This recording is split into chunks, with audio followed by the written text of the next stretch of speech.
तमाम कोशिशें हो चुकी हैं आंदोलन को बदनाम करने की। आतंकवादी, खालिस्तानी वगैरह वगैरह कितने शब्द दिए गए हैं इस आंदोलन को, लेकिन किसान बिल्कुल शांति से उन बातों को धैर्य से सुन रहे हैं और आंदोलन को आगे बढ़ाते चले जा रहे हैं। जो लोग ये कहते हैं कि ये आंदोलन सिर्फ किसानों का आंदोलन है, ये किसानों का नहीं, आम आदमी का भी आंदोलन है। तो जब भी कोई सिस्टम बहरा होता है तो उसके कान खोलने पड़ते हैं। हाँ जी। तो उसको कान खोलने के लिए आज महिलाएं ट्रैक्टर के ऊपर चढ़ी हैं, बड़द बुग्गियों में आई हैं। आप किसानों की बात मान लीजिए, इनके सब्र का इम्तिहान मत लीजिए। ही कोई एमएसपी का लिखित प्रावधान इसमें नहीं है, जमाखोरी इससे बढ़ने वाली है, मंडियां समाप्त इससे हो जाएगी।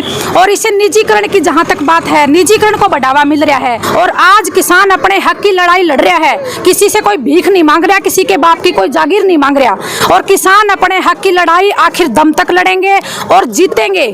डटे रहो, डटे रहो, डटे रहो।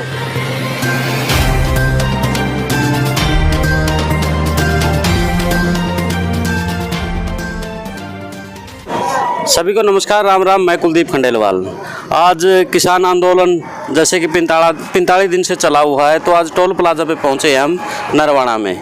तो नरवाना के आवाज़ के माध्यम से नरवाना की जो जनता है वो अपनी बात रखेगी और ख़ास तौर पर जो महिलाएं हैं, आज हमने जैसे दिखाया कि बड़द बुग्गी लेकर के यहाँ पर पहुँची हैं। तो यहाँ ट्रैक्टर पर से हम जानेंगे कि जो किसान आंदोलन की में जो भूमिका महिलाओं की आई है वो किस प्रकार आई है। छोटू राम की आज पुण्यतिथि है, तो जानेंगे। जी, सबसे पहले आपका नाम थोड़ा बताएं आपके बारे में।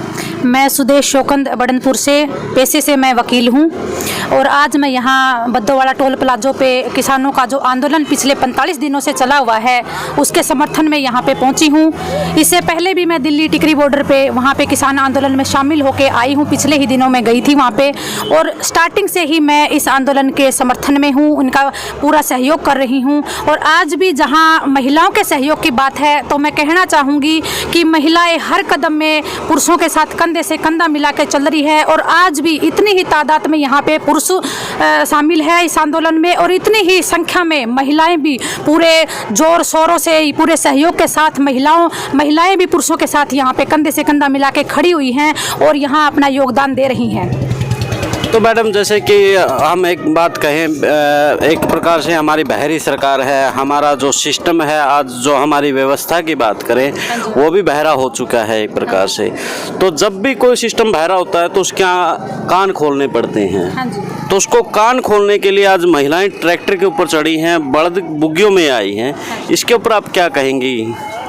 ये सरकार गूंगी बहरी है, तभी तो आज यहाँ तक नौबत आ गई है कि इतने हमारे किसान भाई जो शहीद हो चुके हैं पिछले 45 दिनों से इस आंदोलन में। आज हमारे देश का अन्नदाता किसान हमारा जो खुले आसमान के नीचे कड़ाके की ठंड में सोने को मजबूर है। आज हमारे किसान भाई जो दिल्ली बैठे हुए हैं, इतनी दूर अपने घर परिवार, अपने बच्चों की जिम्मेदारियों को, अपने हर काम को छोड़ के वहाँ पे बैठे हुए हैं। इसमें किसी एक का कोई हित नहीं है, इसमें पूरे देश के हित की बात है। तो इसीलिए मैं कहना चाहूँगी सरकार से कि कम से कम अब तो आप जाग जाइए। और कितना बलिदान लेकर आप रहोगे कि कितने किसान भाई हमारे शहीद हो चुके हैं और आने वाली पीढ़ियां हम उनके बलिदान को कभी नहीं भूलेंगे। और मैं तो बहुत शत शत नमन करती हूँ अपनी तरफ से और भावभीनी श्रद्धांजलि देती हूँ अपने उन शहीद किसान भाइयों को मेरी तरफ से। तो वकील साहिबा, जैसे कि आंदोलन चल रहा है, 45 दिन बीत चुके हैं, वैसे तो काफ़ी टाइम से चला हुआ है, आपकी तरफ से कुछ ऐसी रणनीति आपको, क्योंकि आप वकील हैं पेशे से, कि इस तरह की रणनीति होनी चाहिए आगे, क्योंकि सरकार बिल्कुल हठ योग पे बैठी है, तो कोई ऐसी रणनीति हो जो आप वहाँ तक पहुँचाना चाहती हो ताकि वो लोग भी उस चीज़ को फॉलो करें? जहाँ तक रणनीति की बात है तो मैं तो अपने लेवल पे यही कहूँगी कि इतने दिनों से मैंने अपने लाइफ में आज तक इतने बड़े स्तर का शांतिपूर्ण व्यवस्थित आंदोलन नहीं देखा। जो किसान भाई, इनके मैं तो यही कहूँगी सरकार से और अपने तरफ से यही गुजारिश करना चाहूँगी कि आप किसानों की बात मान लीजिए, इनके सब्र का इम्तिहान मत लीजिए। आज ये शांतिपूर्ण ढंग से यहाँ पे बैठे हुए हैं, सरकार के लिए भी यही अच्छा रहेगा, यही बेहतर रहेगा कि वो शांतिपूर्ण आंदोलन की बात को माने और अपने हठ धर्म को छोड़ के अपना राज धर्म निभाए। अगर किसान भाई अपनी शांति प्रियता को छोड़ के दूसरे अहिंसा के मार्ग को छोड़ के हिंसा के मार्ग पे आगे तो सरकार के लिए भी बहुत इस चीज़ को संभालना बड़ा मुश्किल हो जाएगा। तो टाइम रहते अगर सरकार सचेत होकर अपनी बात रख लेती है और किसानों की बात को मान लेती है तो यही दोनों के हित में रहेगा, किसान के हित में भी और सरकार के हित में भी रहेगा। वकील साहब ने बड़े गजब की बात कही है कि आज तक जो आंदोलन देखे हैं वो कहीं ना कहीं चाहे आज़ादी से पहले के देख ले या आज तक के देख ले, उन आंदोलनों में यानी कि हिंसक हुए हैं, लेकिन ये आंदोलन बिल्कुल शांति प्रिय तरीके से चले हुए हैं।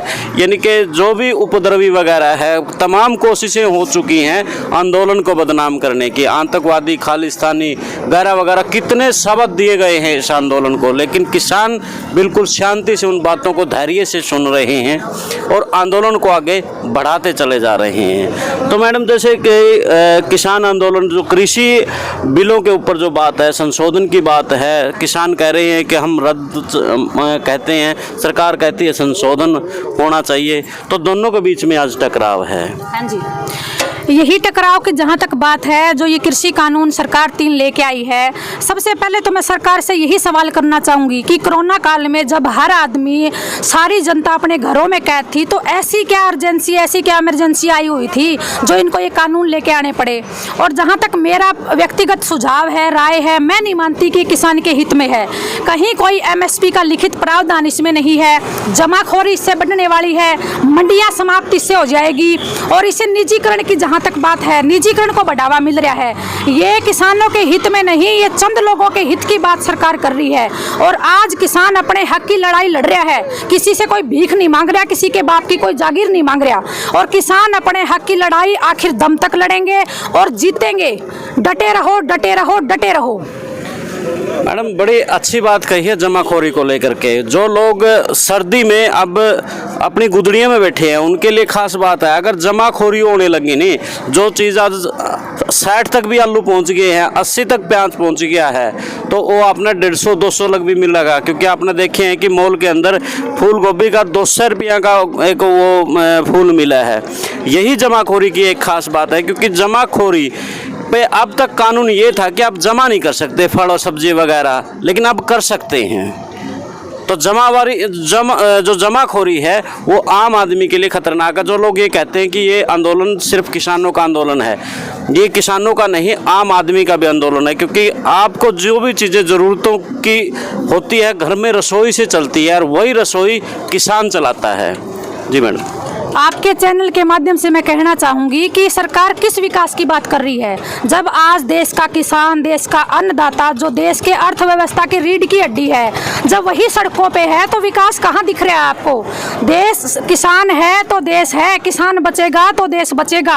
और मैं तो सभी आपके चैनल के माध्यम से सभी जो अंधभगत हैं, जो अभी इस कानून का समर्थन कर रहे हैं और इस आंदोलन से नहीं जुड़े हुए हैं, हाथ जोड़कर ये निवेदन करती हूँ कि इस कानून का आप विरोध कीजिए, पुरजोर विरोध कीजिए और इस आंदोलन के समर्थन में आकर इस आंदोलन को कामयाब कीजिए, सफल बनाइए। ये किसी एक के हित का, निजी हित का सवाल नहीं है, ये हमारे आने वाली पीढ़ियों के भविष्य को सुरक्षित करने का सवाल है, पूरे देश हित का सवाल है। जय जवान, जय किसान, जय हिंद, जय भारत।